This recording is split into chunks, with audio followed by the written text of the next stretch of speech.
Anda aquela aula de contestação, vamos agora ao aditamento. Depois que nós passamos dos prazos, começar a contagem dos prazos. Agora vamos para aditar ou desistir da ação.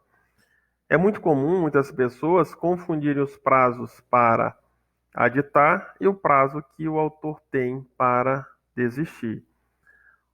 Doutores, de acordo com o artigo 329, o prazo que a parte autora tem para fazer qualquer tipo de modificação no pedido ou na causa de pedir, ela é até a citação.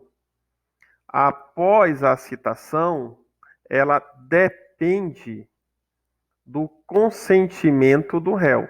Ah, professor, está proibido fazer um aditamento?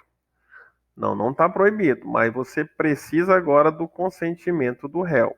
Então, para modificar, eu tenho um prazo até a citação. Após a citação, não tenho mais como fazer o aditamento sem a anuência do réu. Professor, é diferente da desistência. O que é desistência da ação? Eu não quero mais aquela ação, eu não quero continuar mais com aquela ação, que não impede de entrar com nova ação. Desistiu da ação, não é dos pedidos que fundamenta a ação. Desistiu apenas da ação. Ele tem o prazo para desistir até o oferecimento da contestação. Verifica que são prazos distintos. Na citação, depois da citação, ainda tem a audiência de conciliação e 15 dias após essa audiência de conciliação que não houve acordo, é que vem ao prazo, conta o prazo para apresentação da contestação. Então, aqui é muito antes da contestação, inclusive antes da audiência de conciliação ou mediação. A desistência ela pode se dar após a audiência de conciliação, desde que o réu não tenha ainda apresentado a sua contestação. Professor, o autor pode chegar numa audiência de conciliação e pedir a desistência da ação para entrar novamente com a ação, porque ele quer modificar alguma coisa? Pode, tranquilamente. Precisa do consentimento do réu para desistir da ação? Não. Ele só vai precisar do consentimento do réu a partir do momento que houver oferecimento da contestação. Ah, apresentou a contestação, o réu vai dizer aceito ou não aceito aquela desistência.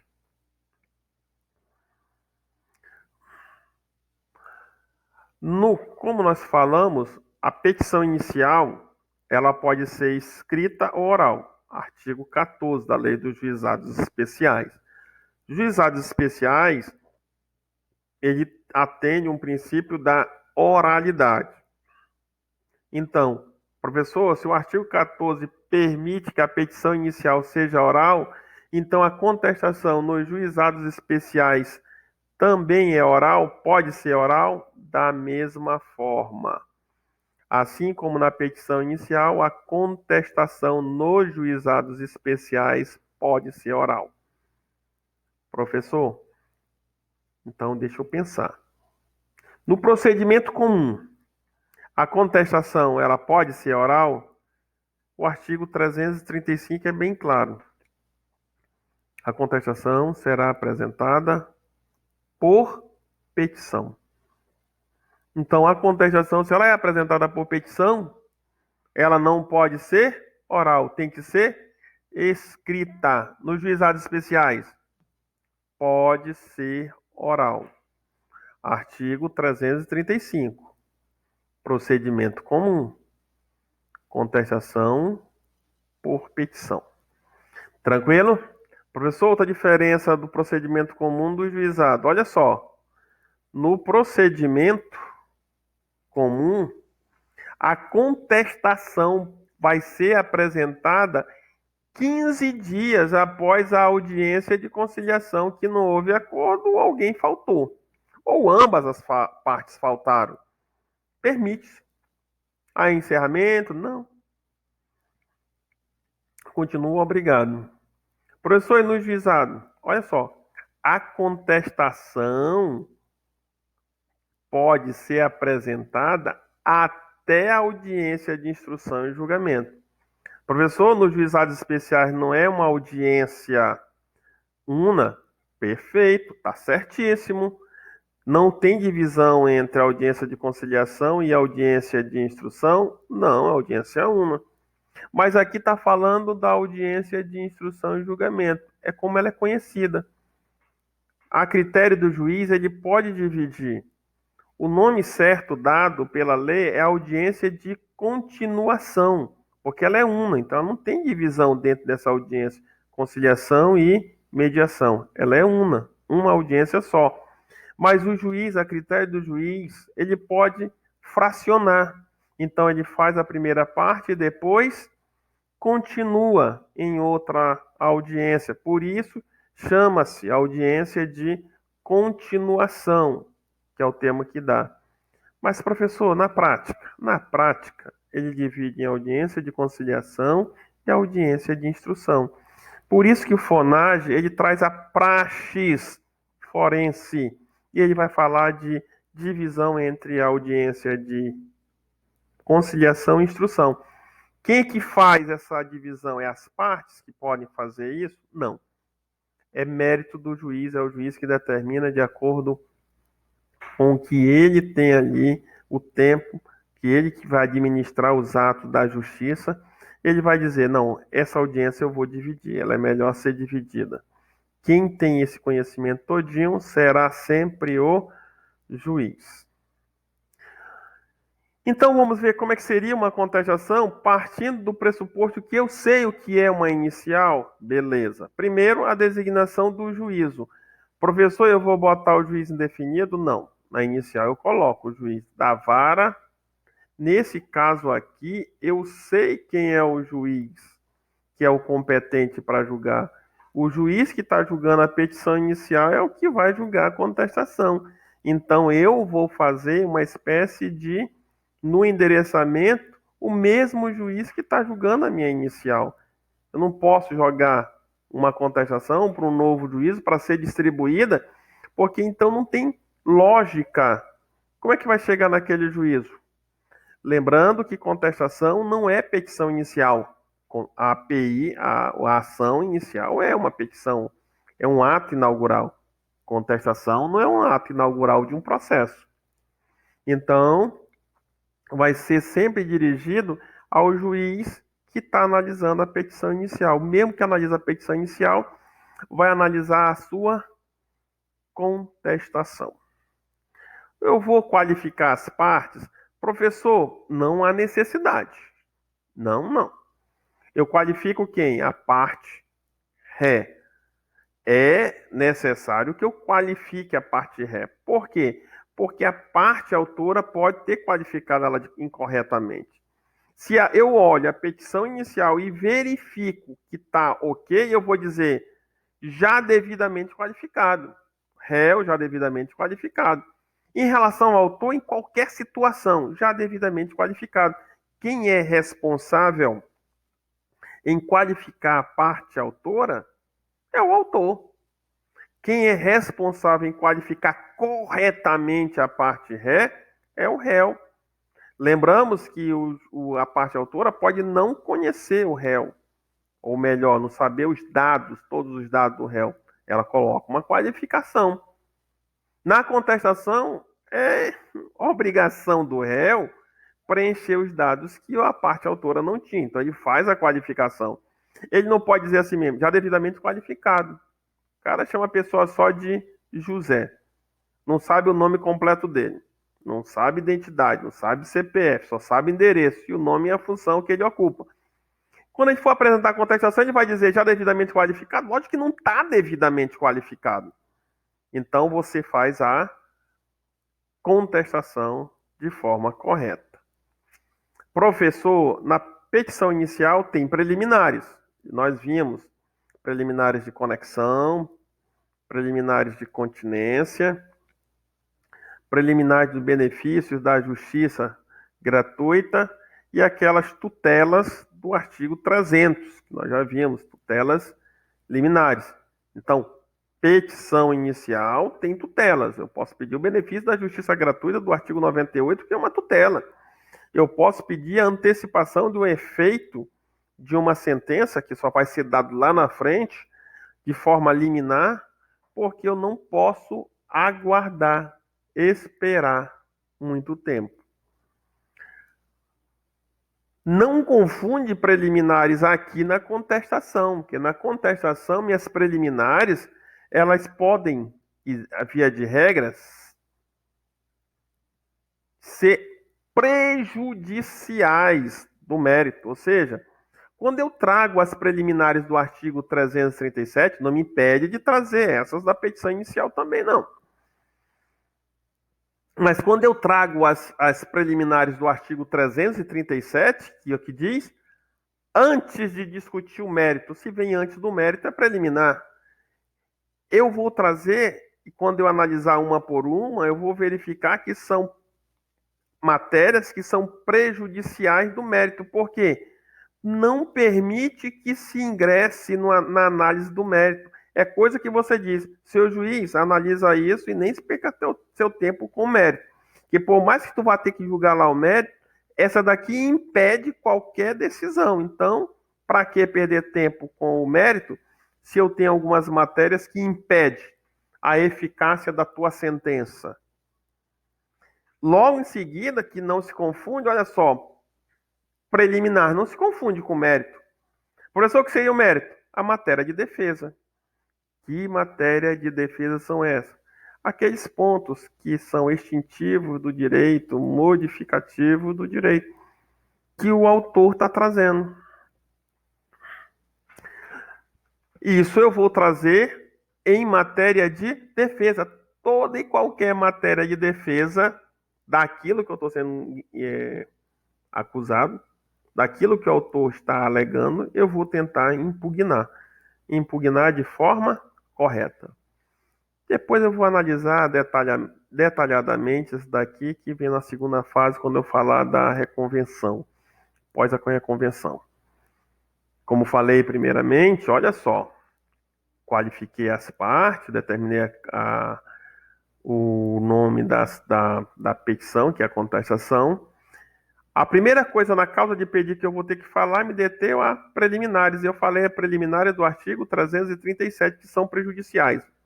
Vamos analisar de forma sucinta, é lógico que no material de vocês, peço que leiam com bastante atenção, que só exige leitura, porque já foi matéria abordada em outras aulas. Então é só verificar essas aulas. Vamos lá. Primeira matéria que prejudica a análise do mérito. Inexistência e nulidade da citação. E nós vimos já agora, nessa própria matéria que nós estamos estudando, contestação, na primeira parte, que a citação é essencial para que o réu apresente a sua defesa. Se não há citação, como é que ele vai se defender no processo? Se não tem citação, tem uma grave ofensa ao princípio do contraditório. Ninguém pode ser condenado sem que seja ouvido nos autos. E para ser ouvido nos autos, alguém tem que mandar uma citação e comunicar ao réu. O réu tem um processo contra você. Você não quer se manifestar não com a sua contestação?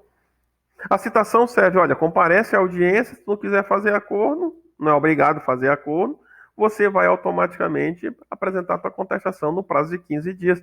Mas dá a oportunidade para que ele tenha ciência da existência de um processo e que ele possa vir aos autos se justificar.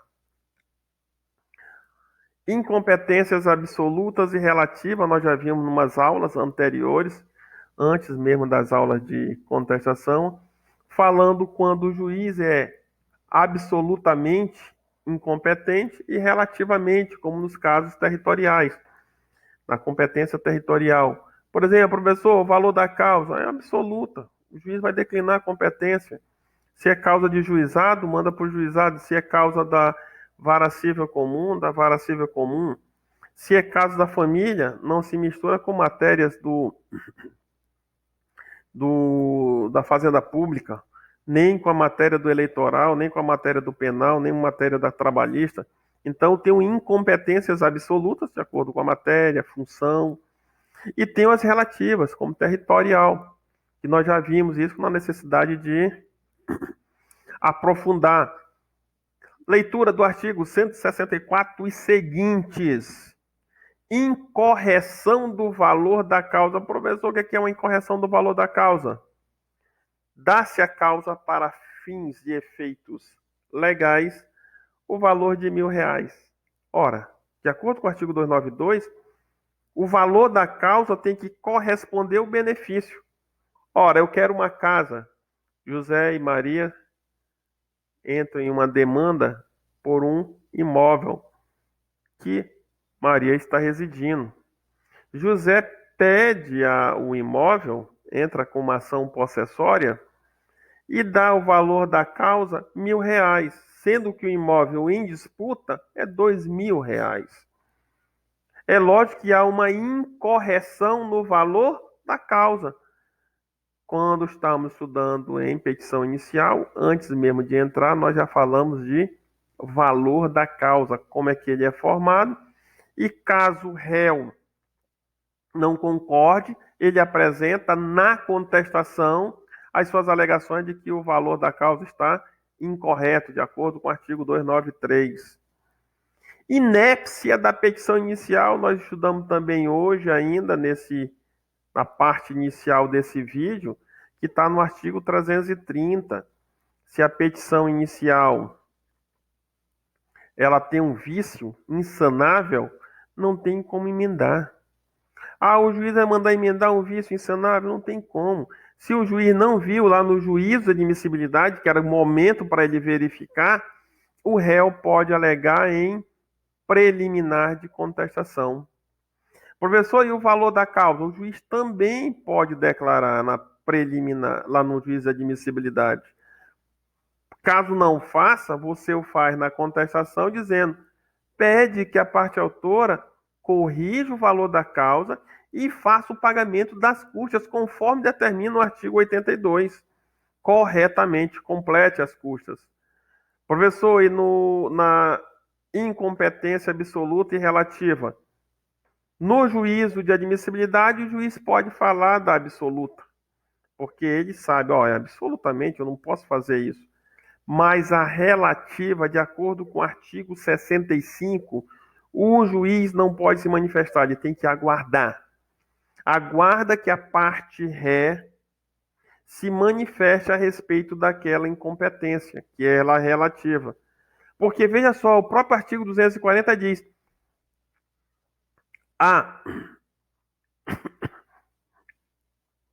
mesmo que o juiz ordene a citação, que essa citação seja ordenada por um juiz incompetente, que incompetência do artigo 240 está falando? Incompetência relativa.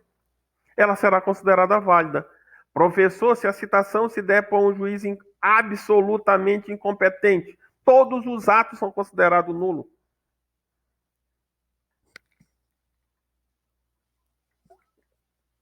Se a incompetência é absoluta, todos os atos praticados por aquele juiz é considerado nulo.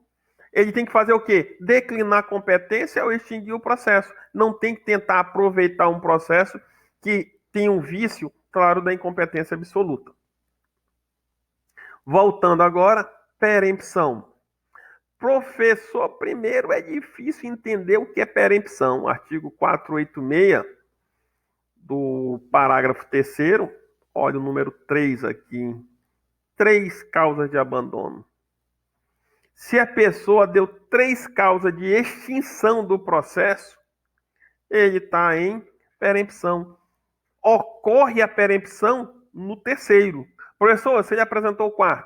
Não tem, não vai ser recebido porque já houve a perempção. Então ele tem um limite para ficar brincando de peticionar e depois abandonar a causa. 3 causas de abandono, não tem mais direito de entrar com aquela ação. Professor, Litispendência também já tem uma videoaula falando disso e diz litispendência, ação idêntica. O que é a ação idêntica? Causa de pedir, partes e pedidos. Se tem idêntico as partes, causa de pedir e pedido, eu tenho uma ação idêntica. Agora, na coisa julgada, de acordo com o artigo 337 também, parágrafo 1º e 2º, falo que são ações idênticas, eu também tenho ação idêntica em ambos os casos. Só que esse daqui, ó, a litispendência é quando o processo ainda está em curso. Se eu já tenho uma ação em curso, vou entrar com outra ação. O réu diz: ô, seu juiz, eu não posso ser punido duas vezes pelo mesmo caso. Você esqueceu do bis in idem, seu juiz? Cancela essa segunda ação. Eu já tenho uma ação idêntica que eu estou respondendo. Ele entrou com duas ações, a mesma coisa, então cancela uma delas. Aqui entrou segundo. A mais moderna, a mais recente, ela tem que ser extinta. Então, quando você pede a extinção, você já vai direto na ação e diz, ó, extinga, faça a extinção dessa ação sem resolução do mérito, porque eu já estou respondendo a mesma ação em outro juízo ou no mesmo juízo. Ou seja, adianta o juiz analisar o mérito? Não, porque estou pedindo a litispendência. Coisa julgada. É ação idêntica também. Qual a diferença?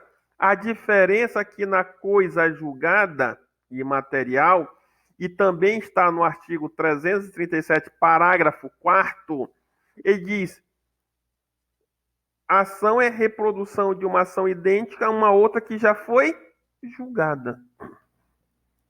Que já se conheceu o mérito. Se já conheceu o mérito, eu estou querendo entrar com a mesma ação? Ô, seu juiz, de novo aqui eu tenho que te alertar sobre o bis in idem que não está sendo respeitado pela parte autora. Então, essa nova ação, que é idêntica a uma que já foi julgada, tem que ser extinta. E não adianta querer analisar o mérito, porque a ação vai ser no final extinta.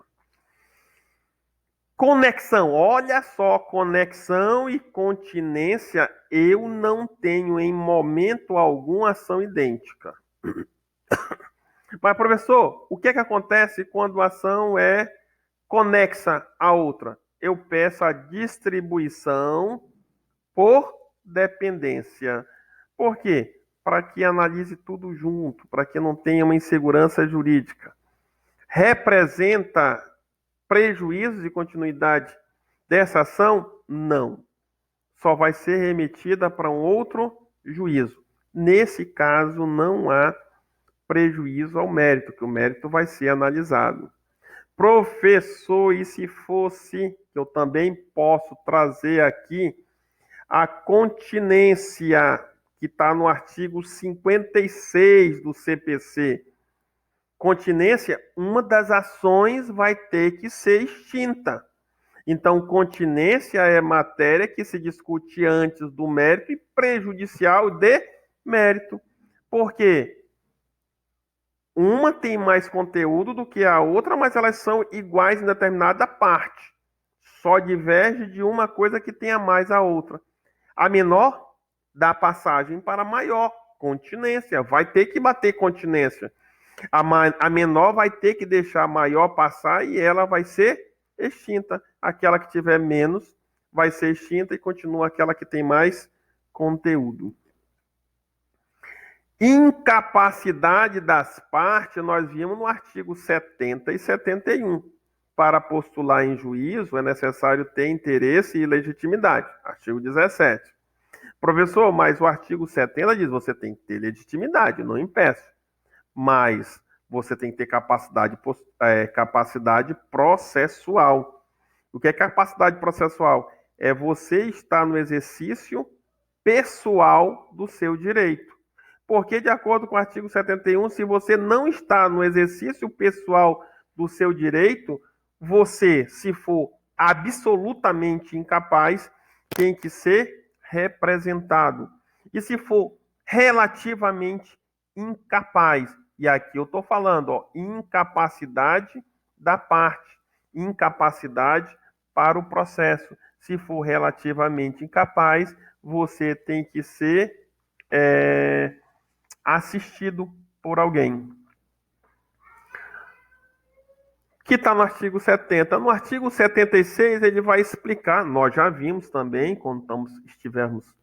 quando falamos de parte, que o juiz vai dar um prazo e dizer, autor, emenda, corrija essa representação. Se a representação não for corrigida dentro do prazo, o juiz vai extinguir o processo. Ou ele pode chegar para o réu e dizer, o réu, a ação é contra você, mas você é incapaz, apresenta a correção, suspende para que ele faça a correção do polo passivo. E, inclusive, na apresentação da contestação já tem que estar com a correção. Caso não faça isso, revelia. Professor, isso no caso do terceiro interessado. Olha só, o terceiro interessado tem que ser prejudicado, não pode prejudicar a parte autora. Se a parte autora da causa, extingue-se o processo, prejuízo para a parte autora. Se a parte ré da causa, prejuízo para a parte ré através da revelia. E o terceiro, que está ingressando no processo, vai prejudicar os dois? Vai tornar nulo o processo? Não, exclui-se. O terceiro quer incluir-se. Incluiu. Ó, há problema na representação da parte. Não corrigiu? Exclui novamente o terceiro do processo, ele fica fora do processo. Se quiser, faça novo pedido e dessa vez corrigindo.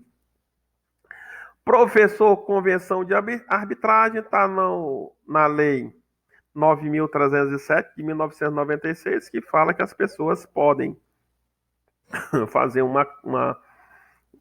determinar umas convenções e nomear árbitros ou árbitro que vai julgar o caso dele. É como se fosse uma conciliação fora do processo, conduzidas por árbitros.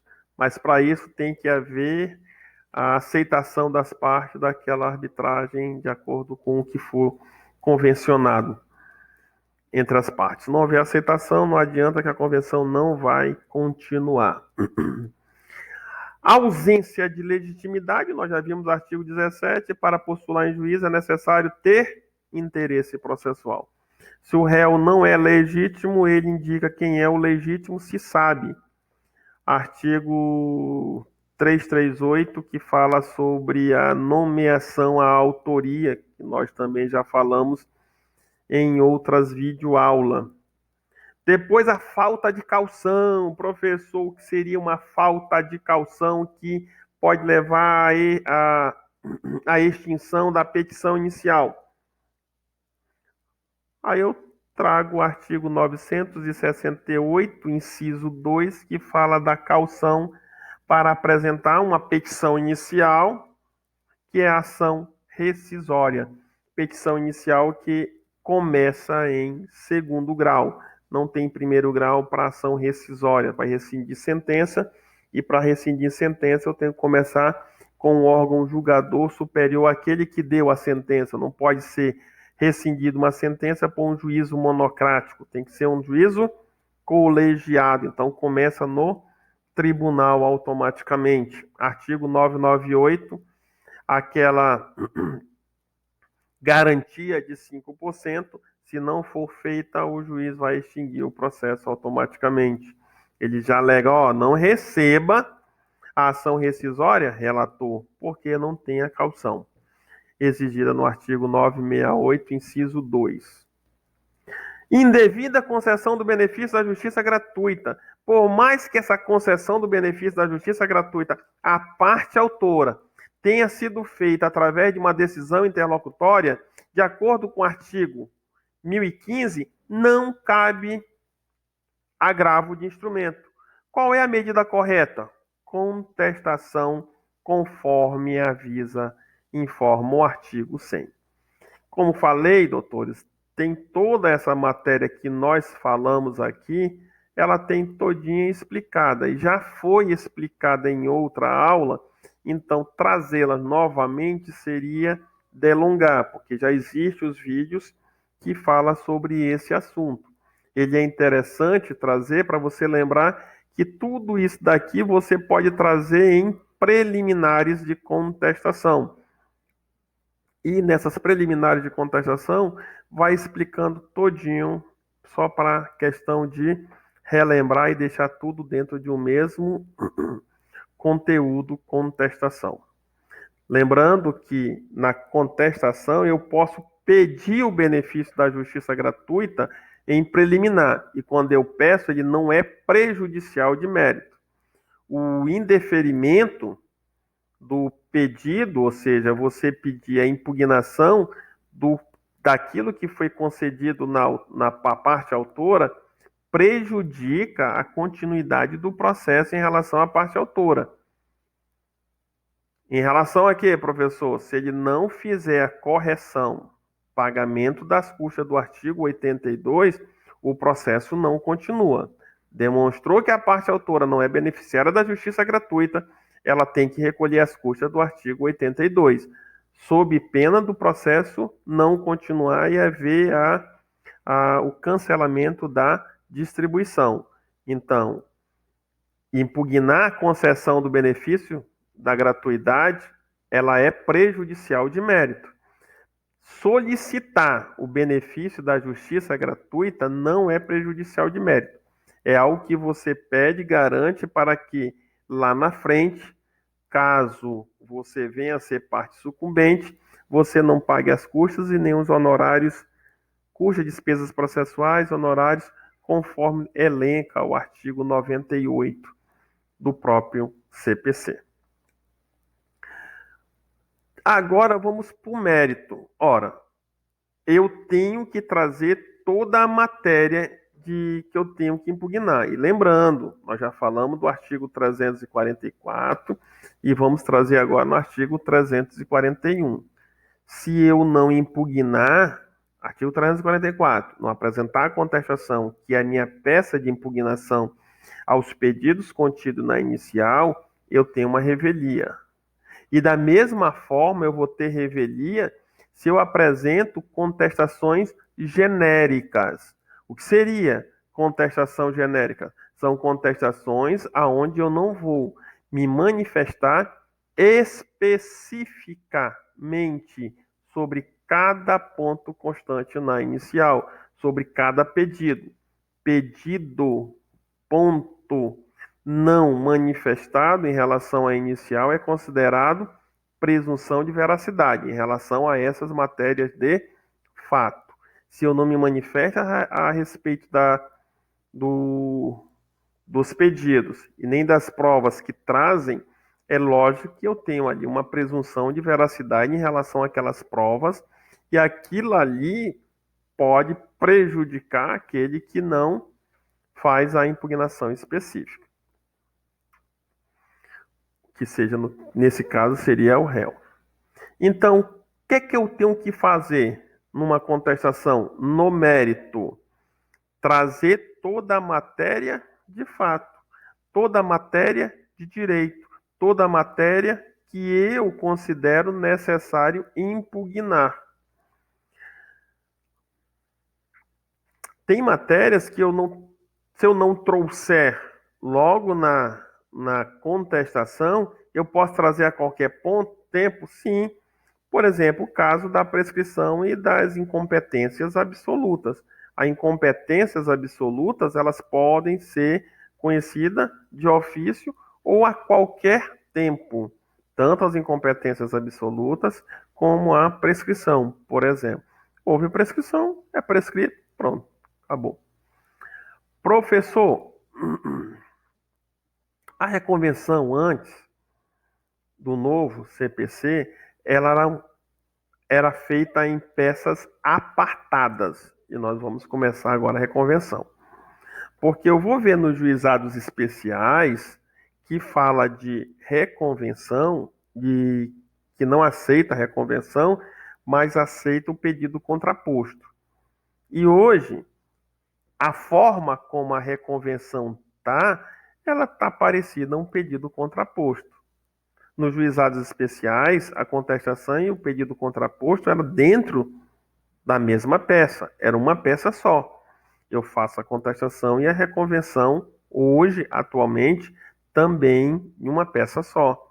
Porque a reconvenção hoje está na contestação.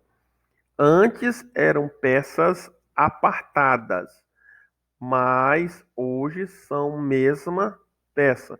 Porque alguém vai se questionar. Ora, eu faço uma contestação no cível escrita com reconvenção e no juizados especial eu tenho só mudo o nome. Pedido contraposto. É igual? Igual. Muda o quê? Nada, somente o nome. Mas infelizmente por causa dessa mudança que houve isso daí. Então, na contestação, artigo 343, que fala da reconvenção. Na contestação, ou seja, na própria contestação, o réu pode fazer a sua reconvenção. Professor, o que é reconvenção? É a mesma coisa de contestar aquilo que está sendo alegado pelo autor? Não. O artigo 336 fala que ao réu incumbe alegar toda a matéria de defesa, tudo aquilo que eu não concordo, que eu não quero que o autor ganhe. Eu vou me opor aos pedidos do autor. Na reconvenção, eu não vou me opor aos pedidos do autor. Na reconvenção, eu vou trazer pedidos próprios. Ou seja, por isso que a reconvenção é considerada uma inicial. É como se o autor, o réu, virasse um autor. Dentro de uma contestação, houvesse uma petição inicial.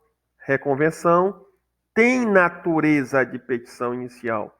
Ele vai fazer o seu pedido, abre da reconvenção e faz como se estivesse fazendo uma petição inicial. Só que dentro da contestação e aproveitando já uma estrutura que já tem. Quando o réu apresenta contestação com reconvenção, o autor tem que ser intimado para apresentar a resposta. Professor, ele não vai ser citado? Não. Mas ele não equivale a um réu? Sim. Mas por que ele não vai ser citado? Porque ele já tem conhecimento. Se já tem conhecimento da ação, ele não vai ser citado. Então ele só vai ser intimado. Lembra que citação é somente para o réu, para que ele tome ciência. Ele não sabe. Aqui o autor já sabe que existe a ação, que ele entrou. Só que aqui o autor ficou sabendo que o réu, na sua contestação, apresentou uma reconvenção, como se fosse pedidos contra ele. Pedidos próprios, que são conexos, mas não são iguais ao que foi pedido inicial. São conexos, tem a ver. Porque se não houver conexão, se não for uma pretensão conexa, não há de se falar em reconvenção. O prazo que ele vai ter para responder ou impugnar a contestação será de 15 dias. Então, professor, o réu apresenta a impugnação à contestação no prazo de 15 dias. Contado da onde? Contado do momento que o juiz determinar, olha, manifeste a respeito da contestação. Tomou ciência da existência da contestação, tem que apresentar dentro do prazo de 15 dias, se manifestar a respeito da reconvenção. Professor, se a contestação foi apresentada sem reconvenção, ele não apresenta impugnação.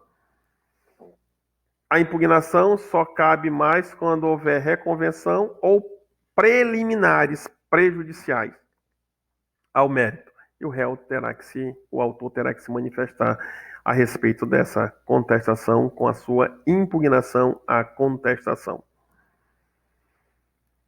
A desistência. Professor, eu vi que o autor pode desistir da ação sem a anuência do réu antes da contestação. Perfeito. O réu pode se opor? Não. Ele pode apresentar a reconvenção após a desistência? Não. Acabou. Se ele quiser, ele entra com a petição inicial. No lugar da contestação com reconvenção, ele vai entrar com a petição inicial, se assim quiser. Mas, professor, quando o réu viu a contestação com reconvenção e pensando ser prejudicado, ele desistiu, ele pede para desistir da ação. Se ele desistir da ação depois de apresentação da contestação e o réu aceitar, prejudica a sua reconvenção? Não. Reconvenção, natureza de inicial, tem vida própria, ela vai continuar. Se fosse só a contestação, prejudica. Contestação sem reconvenção, havendo pedido de desistência e o réu concordando, prejudica a sua contestação simples. Vamos assim trabalhar, para dividir. Se ele fizer na contestação com reconvenção, a desistência, o pedido de desistência do autor, com a aceitação do réu, não prejudica a continuidade do processo em relação somente à reconvenção. Por quê, professor? A reconvenção, ela é independente. Ela é uma petição inicial. Mas, professor, o réu pode propor uma reconvenção sem necessitar apresentar a contestação? Sim, ele pode botar a si mesmo no lugar de contestação com reconvenção, apresentar só a reconvenção. Professor, então o que é que vai faltar nessa petição? A parte do artigo 336, que fala as alegações que ele quer impugnar os pedidos. Ou seja, é como se ele abrisse mão de trazer matéria de defesa.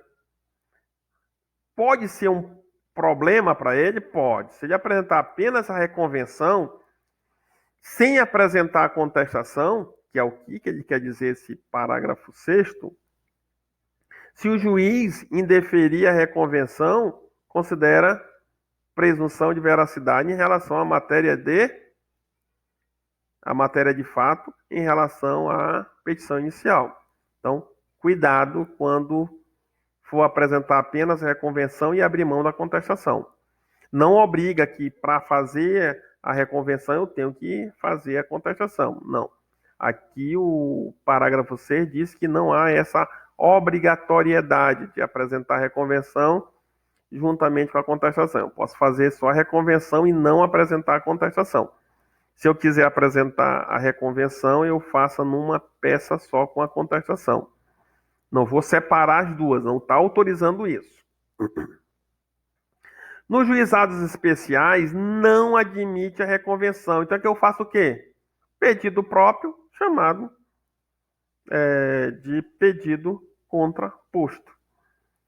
O enunciado 31 dos juizados especiais, ele fala que é admitido, rejeitada a reconvenção, tem direito ao pedido contraposto. Toda vez que a reconvenção for rejeitada, faz o pedido contraposto. Professor, e qual a diferença? Só o nome. Ele vai ser feito na mesma contestação, só no lugar de reconvenção você coloca o nome de pedido contraposto. Lembrando a você que toda vez que você fizer contestação com reconvenção, tem que colocar o valor da causa. Só não vai ter valor da causa se for contestação simples. Contestação simples não tem valor da causa. Contestação com reconvenção tem valor da causa porque a reconvenção equivale a uma petição inicial. Ela tem que seguir todas as regras do 319 do CPC, que nós já conhecemos. Então, contestação, matéria de defesa. Reconvenção, pedido próprio, mas a matéria tem que estar conexa com a inicial.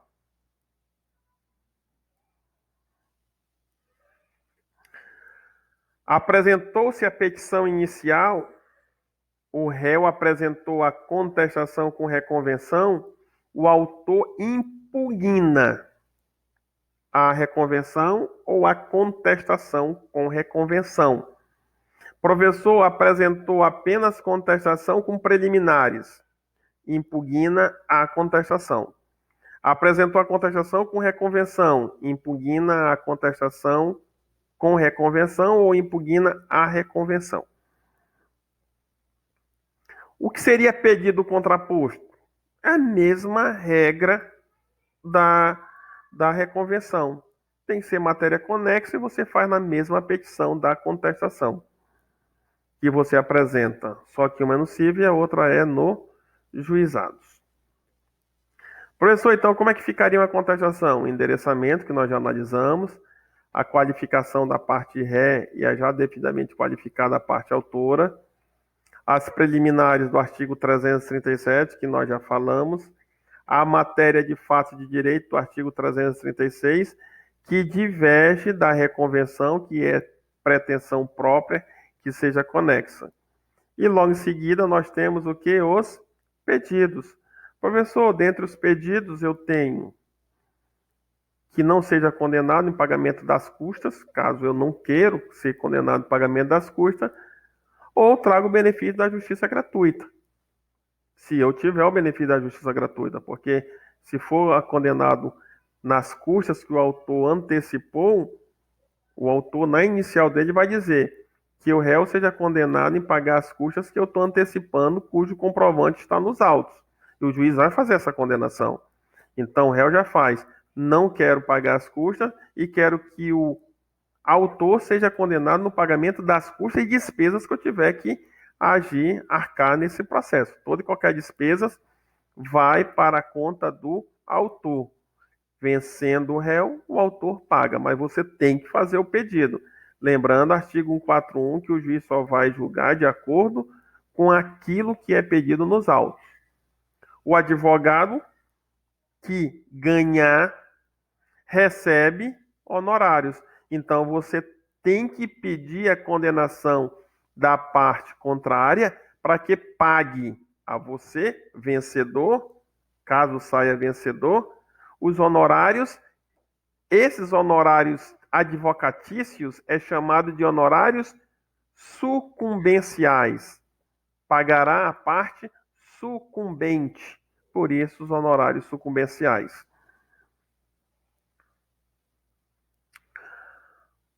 Provas, que nós já falamos que no inicial você fala, protesta, provar o alegado por todos os meios de provas que sejam admitidos no direito e sejam moralmente legítimos, né? Então eu faço esse pedido na inicial. E na contestação, mesma forma. O protesto genérico de prova eu tenho que fazer. Protesta, provar o alegado por todos os meios de provas legais, bem como os legitimamente, bem como os moralmente legítimos. Tudo aquilo que eu estou alegando. Quero provar o alegado por todos os meios de provas que sejam admitidos. Para o réu, as provas que ele quer é prova da existência de um fato impeditivo, ou seja, seu juiz, realmente exige, mas ele não pode ainda cobrar. Ainda não chegou o vencimento. Ele não tem ainda o interesse de agir. Modificativo, seu juiz, eu fiz uma nova ação. Realmente a dívida existia, mas existe um outro acordo que nós fizemos para trazer uma nova forma de cumprimento. E essa nova forma de cumprimento ainda não venceu ou já foi cumprida de forma diferente. Então há um acordo que modificou o direito original daquilo que está sendo pedido na inicial. Ou um extintivo, seu juiz, aconteceu uma prescrição. A dívida já foi paga.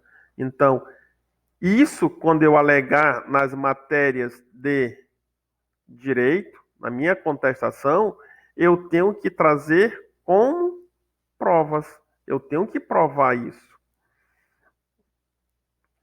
O que seria a inversão do ônus da prova?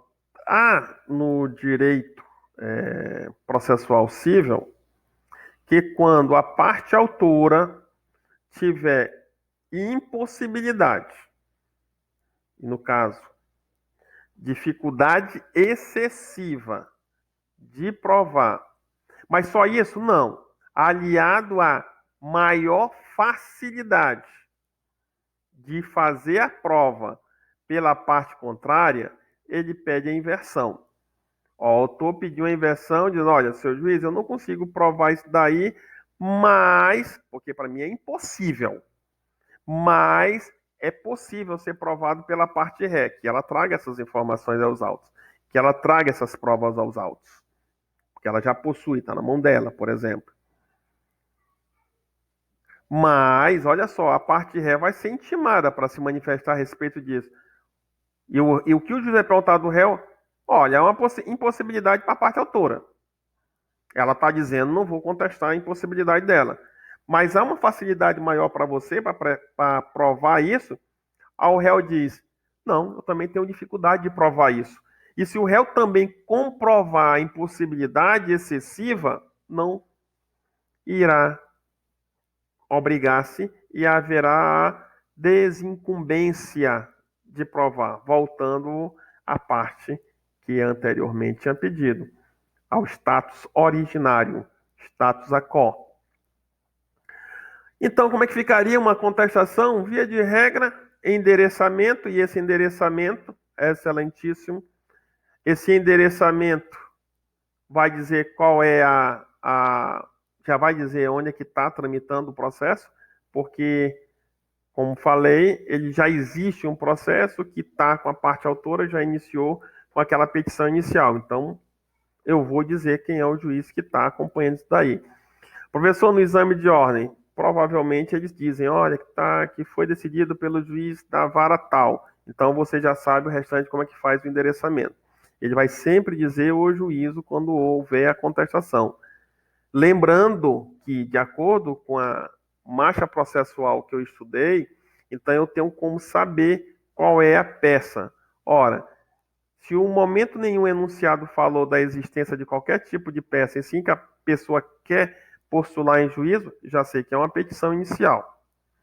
Se fala que a parte já postulou em juízo e que você é o demandado, e que não há outra ação à frente, que só tem audiência de conciliação, e após a audiência de conciliação não foi realizado nenhum outro ato, ou não houve audiência de conciliação, por alguns impedimentos que a própria legislação assim determina, então você já sabe que o próximo ato, depois da petição inicial, as partes vão praticar é a contestação.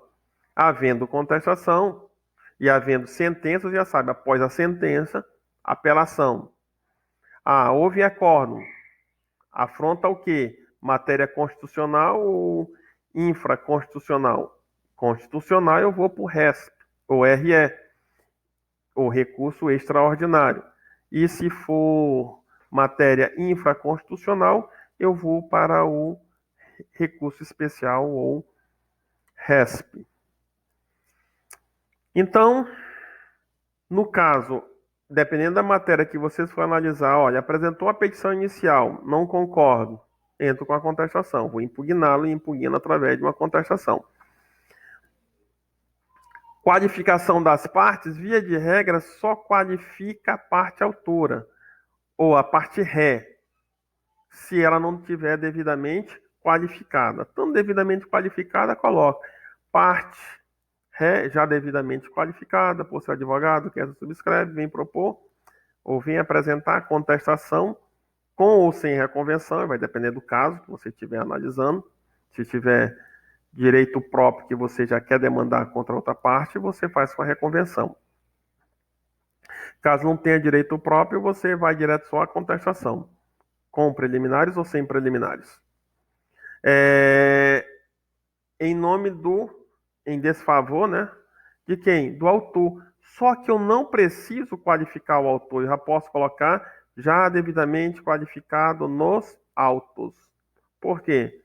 Porque quem tem a competência de qualificar o autor, e se a qualificação dele tiver um problema, é da parte do advogado que está advogando por ele. Você pode pedir os benefícios da justiça gratuita, aquilo que nós falamos do artigo 99, com base nos pressupostos, nas hipóteses jurídicas do 98. De acordo com o artigo 99, a benefício da justiça gratuita pode ser feita em preliminares de contestação. Isso é o fundamento. Mas quais são as hipóteses jurídicas? São aquelas previstas no artigo 98. Não tenho condições de arcar com as custas e despesas processuais por ser pobre na forma da lei.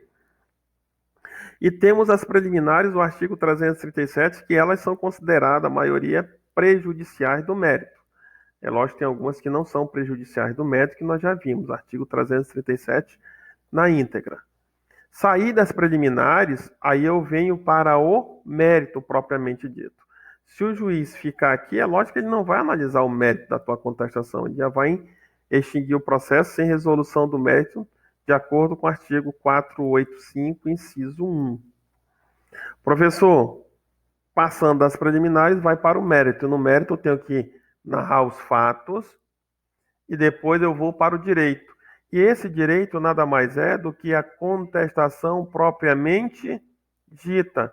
Ou seja, eu vou alegar toda a matéria de defesa prevista no artigo 336 do CPC.